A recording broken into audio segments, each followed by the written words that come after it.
Pleasure. Treat yourself, nurture yourself, do what you love.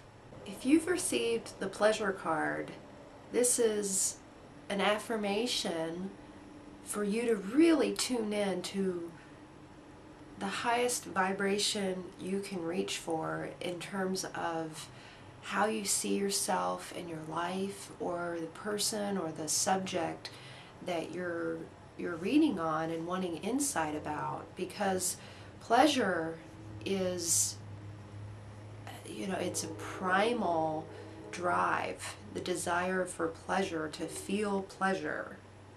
We feel pleasure with food, we feel pleasure with our genitals, we feel pleasure with erogenous zones, we feel an emotional pleasure when we feel connected to someone, or when we are tapping into an idea or a creative inspiration, or nurturing another person or a child or an animal. There's a lot of ways in which you can experience a very, very healthy sense of pleasure.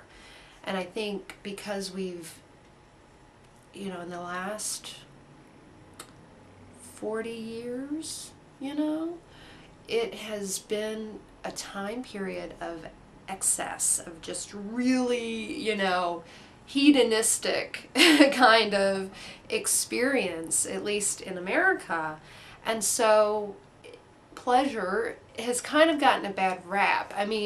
But it's time to reclaim pleasure for yourself and take it out of any kind of unhealthy, because it's been so out of balance, there's been a lot of criticism of greed, of sex, of drugs, of these things that from time to time individuals may really go all out with them.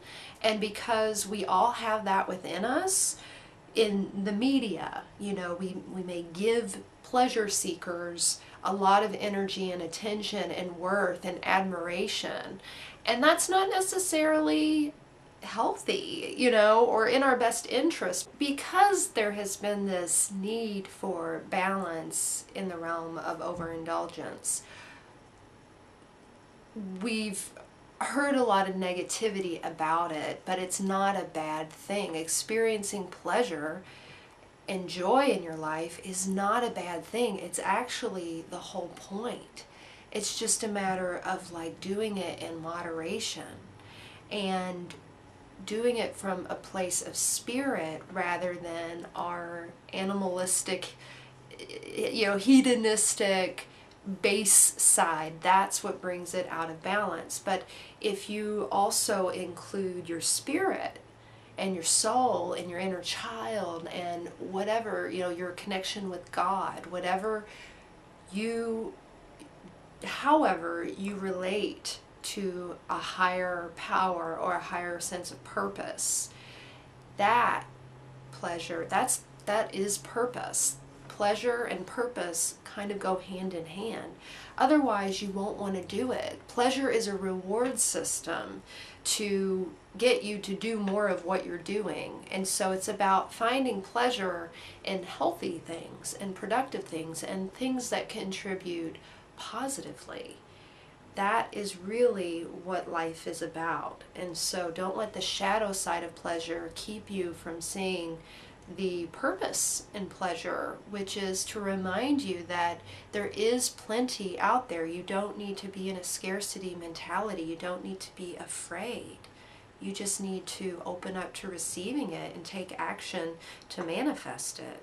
It's okay if you nurture yourself. You're supposed to. If you don't nurture yourself, then you will sit around and wait for somebody else to nurture you.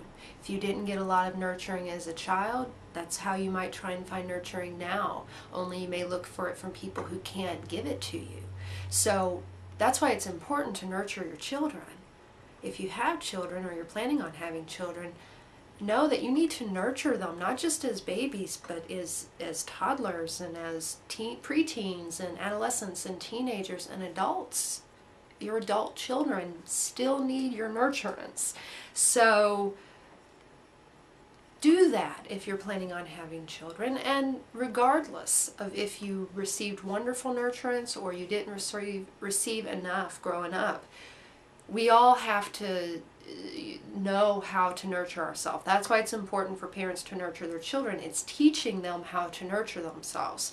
Because nurturing has gotten kind of a bum rap, because we've undervalued the emotions so much in our world, we don't value that nearly enough. And so part of pleasure is knowing how to give yourself pleasure, to nurture that part of yourself that needs that. And we all have a need for that. It's like hunger or sex drive or our natural instincts, our instinct for pleasure and to be comfortable is a natural thing. It just has to be met in balance. That's what we're learning right now in relationship to the economy, is about a lot of the economy is based on comfort seeking, pleasure. You know, a huge part of the economy is based on that. And so, but our planet can't sustain it on that level, and it's out of balance. And so that's what we're learning with that. But we can nurture ourselves in ways that don't involve money if you don't have it. You know, if you're not in touch with your sense of abundance or plenty, and so you're learning lessons in going without or working towards abundance, then you may have to make do with what you have. But you can nurture yourself in ways like drinking enough water, sleeping enough, creating warmth for yourself, the texture of a blanket, or having a nice conversation with a person, or petting your cat. You know, there's lots of ways that you can nurture that softer side of yourself. And then do what you love. You have to do what you love. If you're not doing what you love in some capacity, then you're not going to feel satisfied, and that dissatisfaction will be reflected all throughout your life.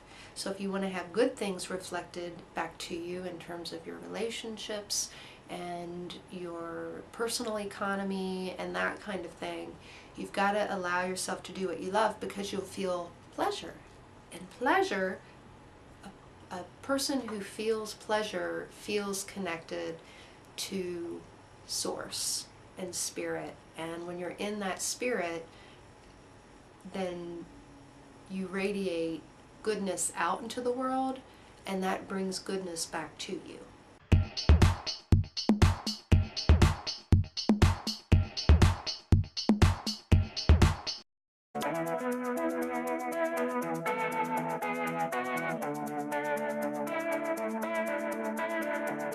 Let's cut out the melodrama so we can wake up the whole wide world.